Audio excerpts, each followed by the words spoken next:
하나님 아버지 감사합니다. 오늘도 하나님 은혜 주셔서 귀한 생명의 말씀을 아버지 증거하고자 합니다.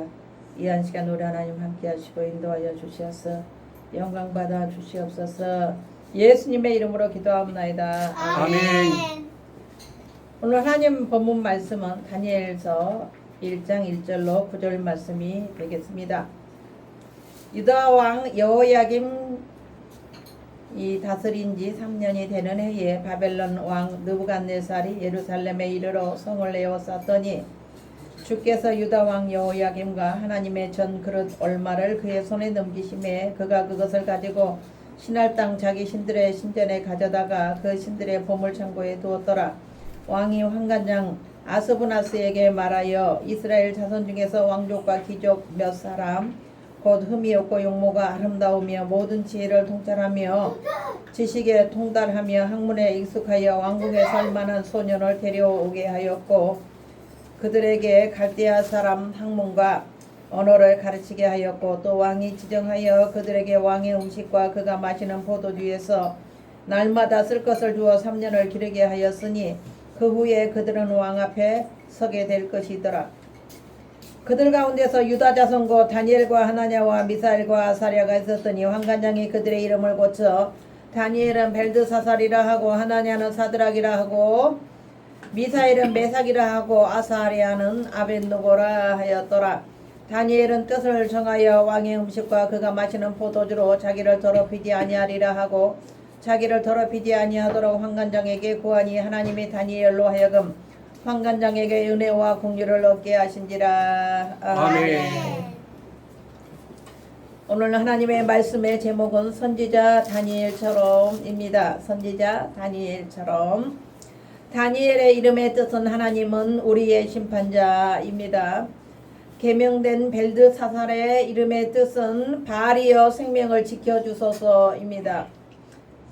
다니엘은 첫 번째 귀족 다니엘에 대해서 하나님 말씀을 알아보도록 하겠습니다. 다니엘의 개인 신상에 관하여 성경은 구체적으로 언급하지 않습니다.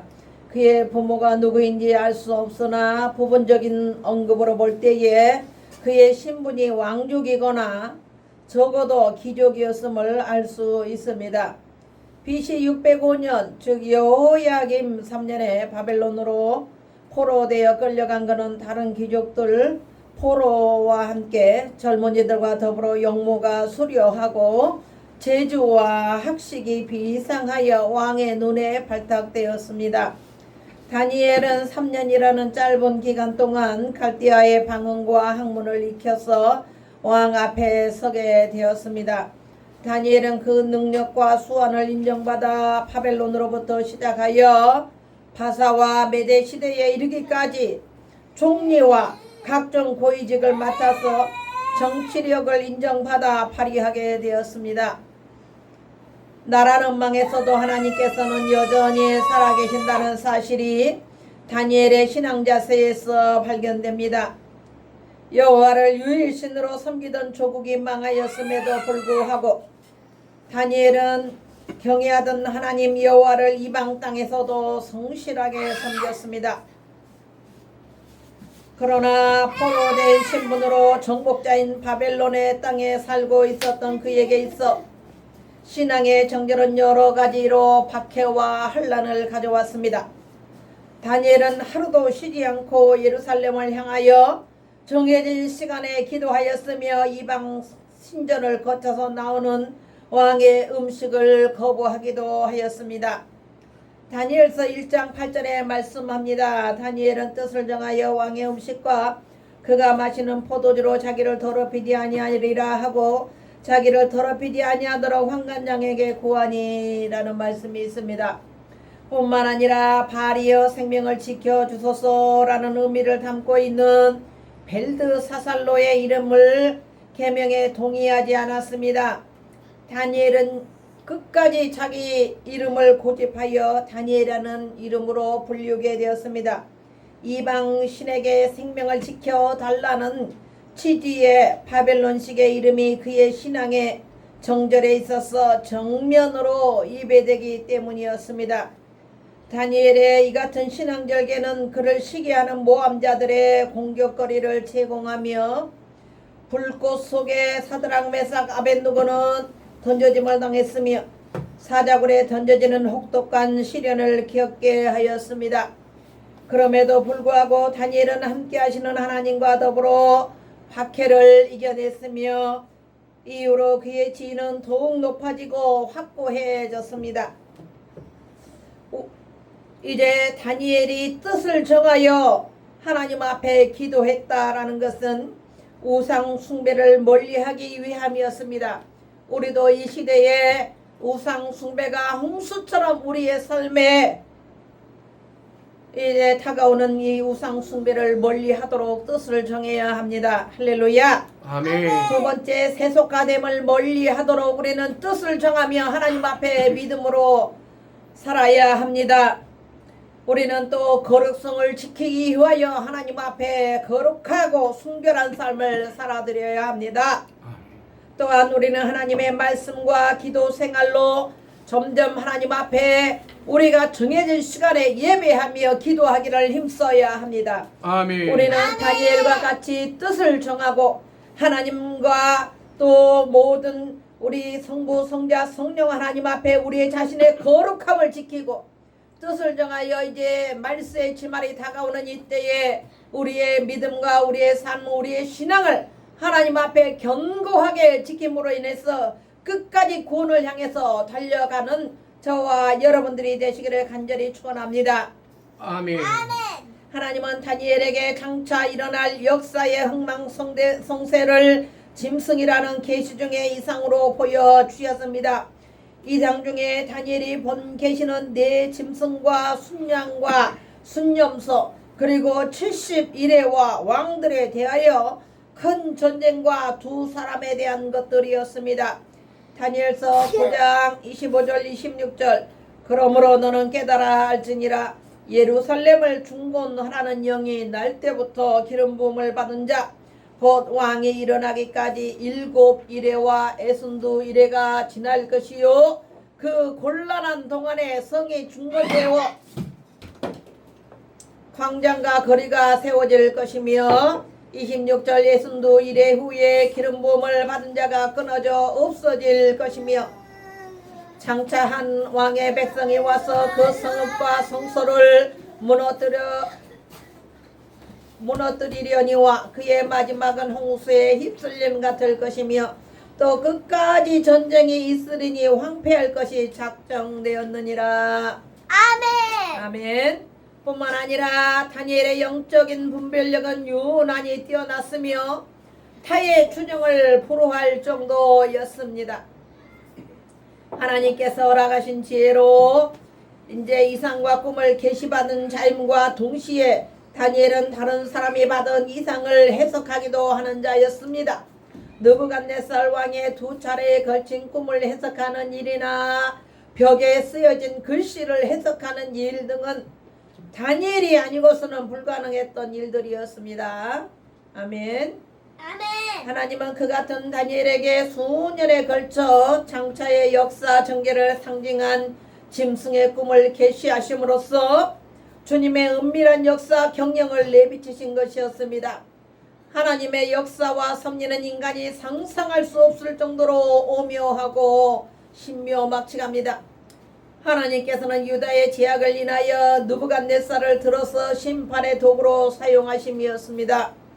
느부갓네살 왕은 환관장 아스브나스에게 명하여 이스라엘 중에서 왕족과 귀족 즉 흠이 없고 아름다우며 모든 재주를 통달하며 지식이 구비하며 학문에 익숙하여 왕궁에 모실 만한 소년을 데려오게 하여 그들에게 갈대아 학문과 방언을 가르치게 하였습니다. 느부갓네살 왕은 자국민이 아닐지라도 인재를 발굴하여 양성함으로써 관직을 맡기려고 했던 것입니다. 다니엘은 그의 세 친구 하나냐와 미사엘과 아사랴와 함께 바벨론의 궁정에 거하면서 훈련을 받게 되었습니다. 이들은 모두 여호와께 대한 철저한 신앙을 소유한 자들로서 하나님께서 유대의 민족을 징벌하시는 가운데서도 자신을 사랑하는 자들에게는 긍휼과 자비를 베푸셨던 하나님인 것을 보여주셨습니다. 다니엘의 포로 생활 중에 왕이 여러 번 바뀌었지만 그들은 언제나 다니엘을 인정하여 귀하게 여겼습니다. 이는 하나님께서 그와 함께 하심의 결과였습니다. 다니엘서 1장 9절에 하나님이 다니엘로 하여금 환관장에게 은혜와 긍휼을 얻게 하신지라. 아멘. 다니엘서는 다니엘과 세 친구들이 변함없이 하나님을 섬기는 신앙의 승리와 하나님께서 그들과 함께 하셔서 매 순간순간마다 하나님께서 살아 역사하시는 장면들이 다니엘서 곳곳에 기록되어 있는 것을 우리는 볼 수가 있습니다. 다니엘서 2장 11절 왕께서 물으신 것은 어려운 일이라 육체와 함께 살지 아니하는 신들 외에는 왕 앞에 그것을 보일 자가 없나이다 한지라. 아멘. 이렇게 육체를 가진 인간으로서는 왕의 꿈을 해석할 자가 없다라고 그 바벨론의 박수들이 느부갓네살 왕에게 그렇게 아뢰었던 것입니다. 그러나 다니엘은 육체를 가진 사람이었으나 하나님께서 다니엘에게 지혜를 주시고 꿈을 해석하는 은사를 주셔서 느부갓네살 왕이 어려운 꿈을 꾸었음에도 불구하고 두 번씩이나 해석을 해주었던 것을 우리는 성경을 통해서 알게 된 것입니다. 둘째, 높임을 받게 된 다니엘입니다. 느부갓네살 왕이 위에 있은 2년의 꿈을 꾸고 고민에 빠졌습니다. 왕은 자신의 꿈과 내용과 해석을 자신에게 고하지 않으면 바벨론 박사들을 다 죽이겠다고 하였습니다. 바벨론 박사들이 느부갓네살 왕의 꿈을 밝히지 못하여 죽음을 당할 위기에 처했을 때에 다니엘은 왕 앞에 나아가 자신에게 기한을 주면 꿈의 내용과 해석을 고하겠다고 약속하여 바벨론 박사들의 생명까지도 구했습니다. 다니엘이 이렇게 한 것은 이미 느부갓네살 왕의 꿈과 해석을 알기 때문이 아니었습니다. 다니엘도 몰랐습니다. 그는 하나님께서 자신에게 알려주실 것이라는 확고한 믿음으로 담대하게 왕 앞에 약속했던 것입니다. 아멘. 다니엘은 세 친구에게 하나님께 기도할 것을 부탁하였는데 그 밤에 은밀한 것이 이상으로 다니엘에게 나타나 보였습니다. 다니엘은 그 일로 인하여 하늘에 계신 하나님을 찬송하였습니다. 아멘. 다니엘은 느부갓네살 왕 앞에 나아가 그의 꿈과 해석을 고하였는데 이는 장차 나타날 권세에 관한 것이었습니다. 다니엘서 2장 19절에 이에 이 은밀한 것이 밤의 환상으로 다니엘에게 나타나 보임에 다니엘이 하늘에 계신 하나님을 찬송하니라. 아멘. 라는 말씀을 하고 있습니다. 느부갓네살 왕은 다니엘에게 엎드려 절하고 그를 높여 귀한 선물을 많이 주며 바벨론의 온 도를 다스리게 하며 바벨론의 모든 박사의 어른을 삼았습니다. 또한 다니엘의 청구대로 사드락 메삭과 아벳느고를 세워 바벨론 도의 일을 다스리게 하였고 다니엘은 왕궁에 있게 하였습니다. 느부갓네살 왕이 다니엘을 이와 같이 높인 것은 그가 믿는 하나님의 능력을 알게 되었기 때문입니다. 다니엘이 믿음으로 행하여 하나님의 영광을 높일 때에 하나님께서는 다니엘을 높이셔서 바벨론의 총리 대신이 되게 하신 것입니다. 하나님 앞에서 스스로 낮추는 자는 하나님께 높임을 받게 됩니다. 할렐루야. 아멘. 다니엘서 9장 2절에 선지자 에레미야에게 알려주신 그 연수를 깨달았나니 곧 예루살렘의 황폐함이 70년 만에 그치리라. 9장 19절에 주여 들으소서, 주여 용서하소서, 주여 귀를 기울이시고 행하소서, 지체하지 마옵소서. 나의 하나님이여 주 자신을 위하여 하시옵소서. 이는 주의 성과 주의 백성이 주의 이름으로 일컫는 바 됨이니이다.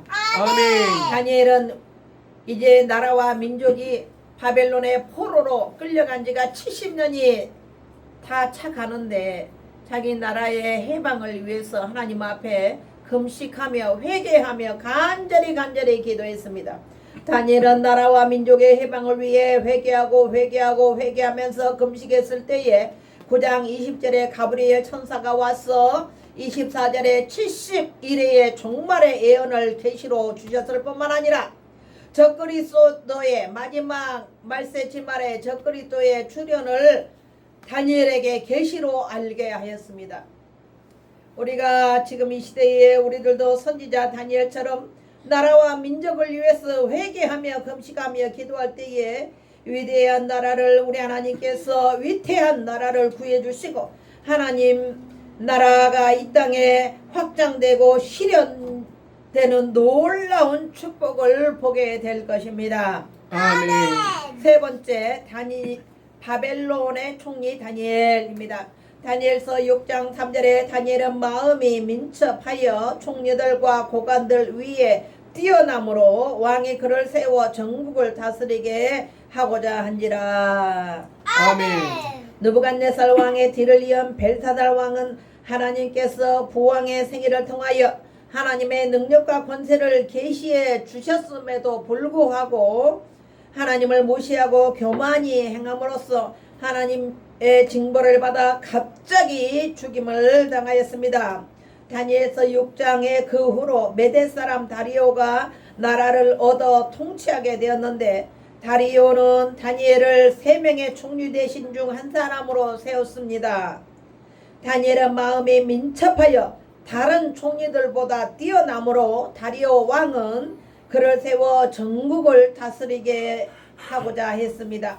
이와 같이 다니엘은 왕조가 바뀌었음에도 불구하고 왕에게 신임을 받았는데 이는 그가 관리로서의 직무를 감당함에 있어서 권세 잡은 자를 위하여 하지 아니하고 언제나 다니엘의 마음 중심에는 하나님의 공의를 따라 행했기 때문이었습니다. 아멘. 그렇기에 정권이 바뀌어도 그는 숙청의 대상이 되지 않고 오히려 왕의 신임을 받았던 것입니다. 다리오 왕의 다니엘에 대한 신임과 사랑은 아주 특별한 것이었습니다. 다니엘이 악인들의 괴계로 인해 사자굴에 던져졌을 때 다리오 왕은 궁에 돌아가 밤이 맞도록 금식하고 하나님 그 앞에 다리오 왕은 밤이 맞도록 금식하고 그 앞에 기약을 그치고 침수를 패하였습니다. 그리고 이튿날 새벽에 일어나 급히 사자굴로 가서 다니엘을 불렀습니다. 다니엘 6장 13절에 그들이 왕 앞에서 말하여 이르되 왕이여 사로잡혀온 유다 자손 중에 다니엘이 왕과 왕의 도장이 찍힌 금령을 존중하지 아니하고 하루 3번씩 기도하나이다 하니 다니엘 6장 18절에 왕이 궁에 돌아가서는 밤이 새도록 금식하고 그 앞에 오락을 그치고 잠자기를 마다하니라. 6장 20절 다니엘이 등굴에 가까이 이르서서 슬피 소리질러 다니엘에게 묻되 살아계시는 하나님의 종 다니엘아 내가 항상 섬기는 내 하나님이 사자들에게서 능히 너를 구원하셨느냐 하니라. 아멘. 다리오 왕은 자기가 내린 금령이 다니엘을 사자굴에 던져 넣을 것이라는 것을 모르고 어인을 찍었습니다. 그러자 다니엘을 모함했던 자들이 이제 다니엘을 사자굴에 집어넣게 되자 다리오 왕은 너무나도 근심되고 슬프고 괴롭고 고통스러워서 잠자기를 마다하고 음식 먹기를 마다하며 밤을 새워서 그는 괴로워하였습니다. 그리고 새벽에 일찍 일어나서 사자굴로 향하여 가서 다니엘이 살아있을 것을 마음에 희망을 가지고 다니엘아 다니엘아 너가 믿는 그 하나님께서 너를 구원하셨느냐라고 묻자 다니엘이 대답하지요. 사자굴 속에서. 마태복음 10장 28절은 몸은 죽여도 영혼은 능히 죽이지 못하는 자들을 두려워하지 말고 오직 몸과 영혼을 능히 지옥에 멸하실 수 있는 이를 두려워하라 라고 했습니다. 이 사건을 보아서 우리는 다니엘과 세 친구들은 죽음 앞에서도 두려워하거나 굽히지 않았을 뿐만 아니라 순교자적인 신앙관이 있었음을 알 수가 있습니다. 이 세상은 살아계신 참 하나님과 하나님의 백성들인 성도들과 우상과 우상의 세력들, 마귀의 부하들과의 싸움이 세상 끝날까지 계속되고 이어질 것입니다. 다니엘서에서는 살아계신 하나님께서 역사하셔서 하나님의 백성들을 죄와 죽음에서 건지시고 하나님의 영광이 전 세계에 나타나는 귀한 은혜가 있습니다. 세상 끝날에 성도들이 순수하고 거룩한 믿음으로 승리하여 영생을 취할 것을 암시하는 하나님의 말씀이 있습니다. 다니엘서 12장 2절로 3절 땅의 티끌 가운데서 자는 자 중에서 많은 사람이 깨어나 영생을 받는 자도 있겠고 수치를 당하여서 영원히 부끄러움을 당할 자도 있을 것이며 지혜 있는 자는 궁창의 빛과 같이 빛날 것이요 많은 사람을 옳은 대로 돌아오게 한 자는 별과 같이 영원토록 빛나리라. 아멘. 다니엘서의 귀한 말씀과 같이 우리는 많은 사람을 하나님께로 이끌어 올 뿐만 아니라 우리는 깨어서 항상 기도해야 될 것입니다. 그리고 우리의 신앙의 믿음과 정절을 끝까지 지켜서 하나님의 사람, 하나님의 천국에 가야 할 것입니다. 결론의 말씀이 되겠습니다. 선지자 다니엘과 같이 오직 하나님만 섬기며 믿음의 정절을 지키며 우상 앞에 무너지지 않고 죄에 넘어지지 않고 정금과 같이 빛나는 믿음으로 승리하셔서 영원한 천국을 소유하시는 저와 여러분들이 되시기를 주님의 이름으로 축원합니다. 아멘. 아멘. 하나님 아버지 감사합니다. 오늘도 다니엘 선지자 다니엘처럼 이라는 귀한 말씀으로 말씀을 증거했습니다. 하나님 아버지 우리 모두 다 앞서가는 이제 모든 선지자들과 같이 특별히 오늘의 말씀의 선지자 다니엘과 같이 하나님 앞에 뜻을 정하고 믿음과 절개를 지키고 어떤 혼란 가운데서도 주님의 이름을 배반하지 않으며 항상 우리의 믿음을 굳게 지키는 우리 모두가 되도록 저희들을 붙들어 주시옵소서. 예수님의 이름으로 기도드리옵나이다.